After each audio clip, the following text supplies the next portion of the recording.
Damos gracias al Eterno por este tiempo de poder bendecir su nombre y también poder compartir la porción de la parashá de esta semana que lleva por nombre Kitetse y que significa cuando salga.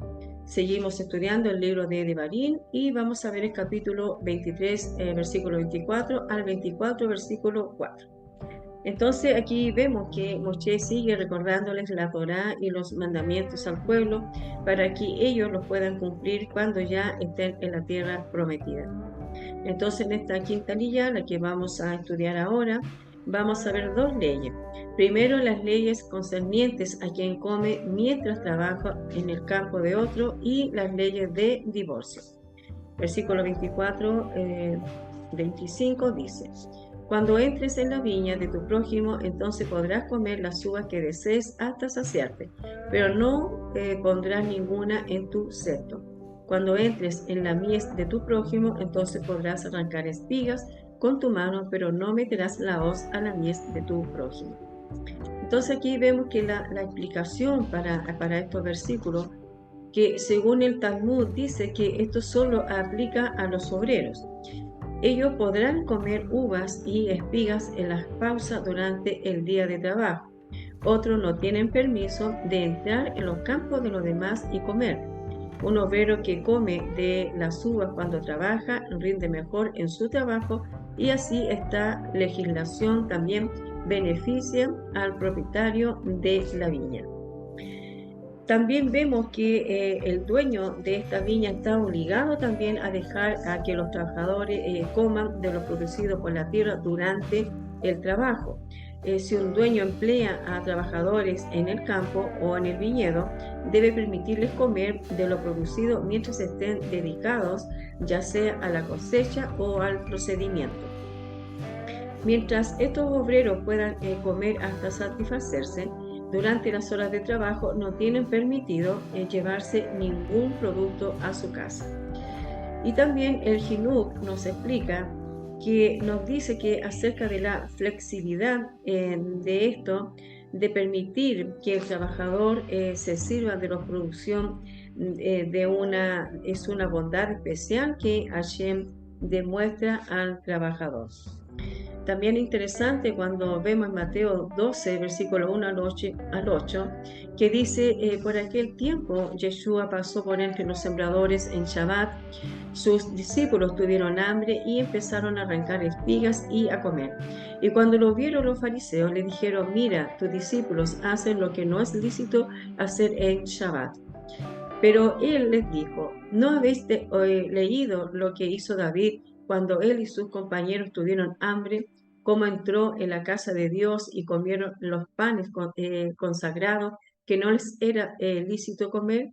Ni a él ni a los que estaban con él, sino solo a los sacerdotes. ¿O no habéis leído en la Torá que en los Shabbat los sacerdotes en el templo profanan el Shabbat y están sin culpa? Pues os digo que algo mayor que el templo está aquí. Pero si hubierais sabido lo que esto significa, misericordia quiero y no sacrificio, no hubierais condenado a los inocentes, porque el Hijo del Hombre es Señor del Shabbat. Entonces aquí vemos que los discípulos del Mesías están arrancando espigas al pasar por un campo sembrado. Fue en Shabbat y arrancaron espigas para saciar su hambre. Es probable que estaban yendo o saliendo de la sinagoga. Este hecho fue criticado por algunos fariseos que lo consideraban como una violación del Shabbat. Los discípulos tenían hambre en Shabbat y cogieron espigas de un campo. Por la regla del Kalvá Homer, argumentó con mayor peso, Yeshua permitió que el Shabbat fuese quebrantado al arrancar las espigas para saciar el hambre. Ahora vamos al segundo tema acerca de las leyes de divorcio. Vamos a ver el capítulo 24, versículo 1, que dice: Cuando alguno toma una mujer y se casa con ella, si sucede que no le es agradable porque ha encontrado algo reprochable en ella y le escribe certificado de divorcio, lo pone en su mano y la despide de su casa. Entonces aquí vamos viendo que un matrimonio judío solo es válido si se hace bajo la jupá. De la misma manera, un divorcio judío no es válido sino un get, o sea, una carta de divorcio. En el tiempo del Segundo Templo había dos interpretaciones e incluso el Talmud agrega una tercera. Entonces aquí dice que la palabra reprochable en hebreo es eribá y que significa desnudez, desgracia, defecto, indecencia, inmundicia, etc. Por un lado tenemos la interpretación de la casa de Gilel, que dice que se puede despedir a una mujer por cualquier cosa que cause molestia en el esposo, incluso si ella fracasa en la cocina. Y en la casa de Shammai era más estricta, solo permitía divorcio cuando había un comportamiento sexual indecente en la mujer. Y la tercera opinión con respecto a esta ley, el Rabí Akiva dice, aun cuando él haya encontrado a alguien más linda que ella. Esto lo dice el Talmud. Entonces es interesante cuando nos habla de estos dos ancianos, tanto de Shammai y de Gilel. Entonces ellos, estos dos varones, eran conocidos y prominentes rabinos de finales del primer siglo antes de la era común y principios de la era común. Fue quizás el fundador de la escuela de Beit Shammai, la casa de Shammai. Y la tradición judía documenta que fue principal en el Sanedrín junto a su contemporáneo Gilei. Por lo tanto, Gilei también estuvo en el mismo tiempo que Shammai y también él fue creador de la escuela conocida como la casa de Gilei. Entonces aquí vemos que aunque ambos fueron fariseos, estaban de acuerdo en casi todos los aspectos de la halajá. Y Shammai a menudo era considerado estricto dentro de su punto de vista. Las posturas de Shammai fueron rechazadas en su mayoría, lo cual favoreció a Gilei durante la era post-templo, y sin embargo las enseñanzas de Yeshua generalmente tenían más similitud con la de Gilei, aunque en ciertos casos también reflejaron el punto de vista de Shammai, como su enseñanza acerca de la causa de divorcio. En cambio, la tradición judía documenta que fue principal en Sanedrín, estamos hablando de Gilén, junto a su contemporáneo Shammai. Aunque ambos fueron fariseos, están en desacuerdo en casi todos los aspectos de la halajá, y Gilén a menudo era considerado más benévolo. Las posturas de Gilén prevalecieron sobre las de Shammai, convirtiéndose en la base para el judaísmo posterior al templo. Las enseñanzas de Yeshua tienen más similitud con las opiniones benévolas de Gilel. Entonces aquí vemos que el autor del Sefer HaHinur considera que el documento de divorcio llamado Get representa un término medio entre aquellos que prohíben el divorcio en todos los casos y los que autorizan con una sola palabra del marido como vete. En Mateos 19, versículo 3 al 10 dice: y se acercaron a él algunos fariseos para probarle, diciendo: ¿es lícito a un hombre divorciarse de su mujer por cualquier motivo? Y respondiendo dijo: ¿no habéis leído que aquel que lo creó desde el principio los hizo varón y hembra? Y añadió: por esta razón el hombre dejará a su padre y a su madre y se unirá a su mujer, y los dos serán una sola carne. Por consiguiente, ya no son dos, sino una sola carne. Por tanto, lo que Dios ha unido bajo el mismo yugo, ningún hombre lo separe. Ellos le decían entonces: ¿por qué mandó Moshe darle carta de divorcio y repudiarla? Él les dice: por la dureza de vuestro corazón. Moshe os permitió divorciaros de vuestras mujeres, pero no ha sido así desde el principio. Y yo os digo que cualquiera que se divorcie de su mujer, salvo por fornicación, y se case con otra, comete adulterio. Los discípulos le dicen: si así es la relación del hombre con su mujer, no conviene casarse. Entonces aquí vemos que el Mesías entra en la discusión que había entre la casa de Gilel y la casa de Shammai, dando razón a la interpretación de este último. Podemos sacar varias conclusiones de este texto. Primero, que el divorcio no es el plan original del Eterno para el hombre. Segundo, que el divorcio fue permitido por el Eterno no ordenado. Tercero, el Eterno permitió el divorcio por causa de la dureza del corazón del hombre y la mujer, Y cuarto, la causa de un divorcio para poder casarse con otra no puede ser cualquiera, solo por algo indecente. Entonces en hebreo es erbat davar, que ha encontrado algo reprochable en ella. Entonces aquí que vemos que la expresión erbat davar, que es alguna promiscuidad, es la clave en toda esta discusión. La pregunta que le hicieron al maestro fue: ¿es lícito al hombre repudiar a su mujer por cualquier cosa?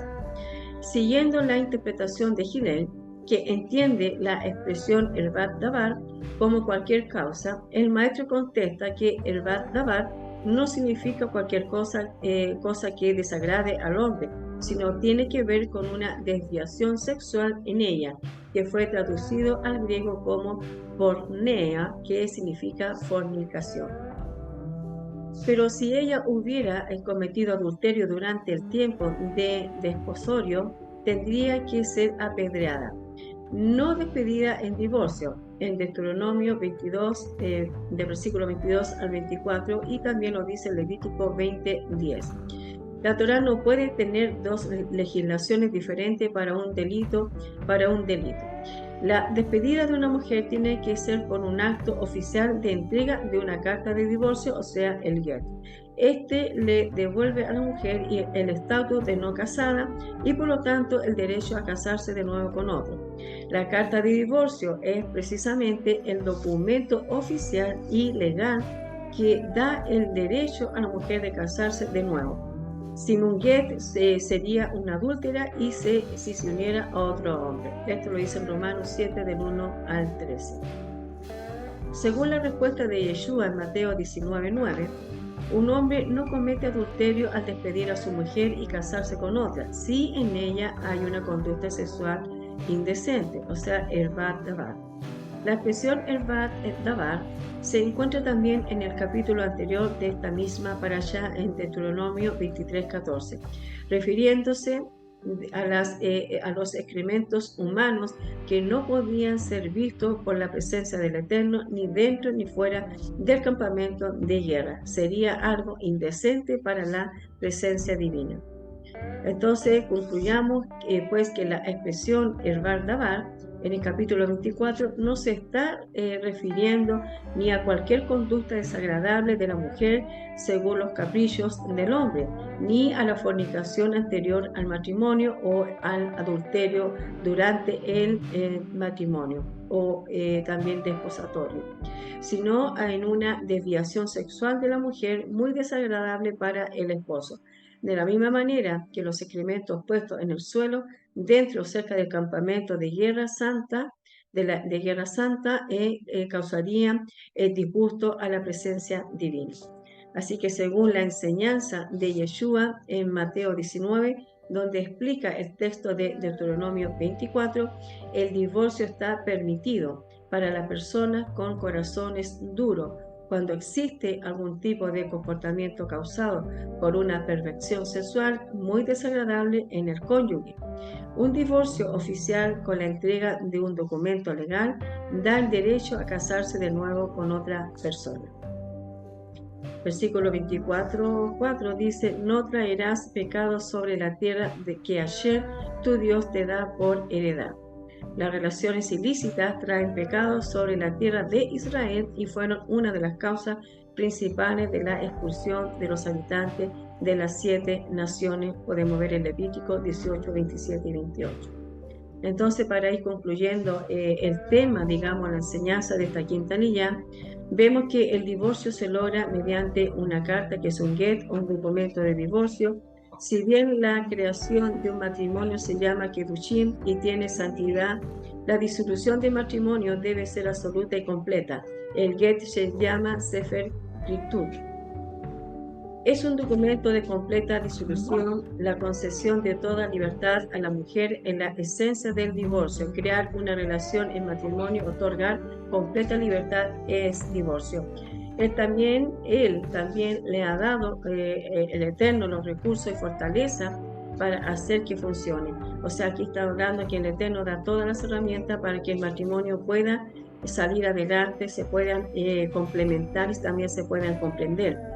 salirse de una idea, sino aceptar el desafío mayor de descubrir esos recursos y revelar. El Eterno nos ha dado y nos ha llenado de recursos para que así también en esta relación tanto de hombre como de mujer pueda tener éxito en esto que el Eterno nos ha unido, que es el matrimonio. También vemos que descubrir estos recursos y revelar las chispas de divinidad que le fueron confiadas a su cuidado. Por lo tanto, el Eterno ha establecido la familia, ¿verdad?, con sus hijos para que sean criados, enseñados, para que sean fortalecidos, y de la misma manera que si hay alguna inconveniente o algunos desacuerdos entre matrimonios, permitir que el Eterno pueda ayudarlos y también poder mantener en lo que el Eterno les ha dado. Esto es lo que yo les quería compartir en esta quinta liyá como tema acerca también del divorcio. Que Hashem le bendiga. Shalom.